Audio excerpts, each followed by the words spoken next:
Amid the growing West Asia tensions and Ukraine repeatedly pleading for Patriot missiles, the United States has approved the sale of more than 5,000 Patriot interceptors to Bahrain, Kuwait, Qatar and the United Arab Emirates.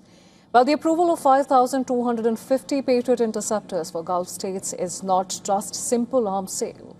It is part of a much broader effort to rebuild an increasingly stretched air defense network and replenish air defense stocks in the Gulf following the war with Iran. Patriot, which is short for Phased Array Tracking Radar for intercept on target, it is one of the world's most advanced ground-based air defense systems. It was built by U.S. weapons maker WION Technologies and was first used in combat during the Gulf War in 1991. Repeatedly upgraded since then, it is a mobile surface-to-air missile defense system and can be used in all kinds of weather and at long range, and against aircraft, cruise missiles as well as tactical ballistic missiles, depending on the interceptor which is being used. It is slated to remain in service till 2048. Now, for Ukraine, Patriot interceptors are particularly important. Kyiv relies on the system to defend against Russian ballistic missile attacks. President Volodymyr Zelensky says deliveries of air defense missiles from allies this year have fallen to around a third of last year's level. Listen to this.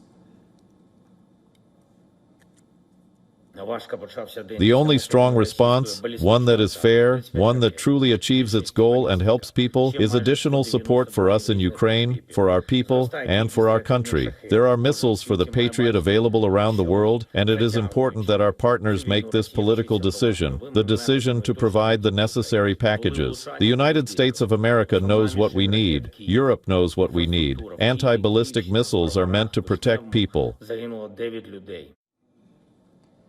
Well, reports say the Trump administration is in discussions on allowing Kyiv to manufacture Patriot interceptor components. One of the options being considered would involve Ukraine producing some components before sending them to another European country for the final assembly. Other proposals include bringing Ukraine into an existing European US Patriot program or allowing it to produce the cheaper PAC-3 Ace variant. Analysts say the war with Iran has consumed large quantities of air defense weapons in the United States and the Gulf. According to reports, around 65% of U.S. Patriot interceptors were expended between February and July this year, leaving fewer than 850 from an estimated 2,330 before the Iran war began.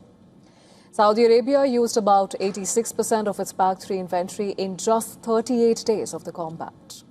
Washington is now moving to increase production of Patriot missiles.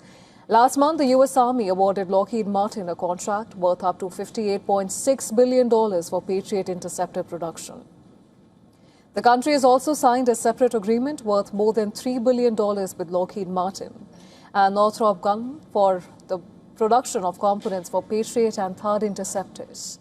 Under the agreement, production capacity for Patriot interceptors is expected to triple.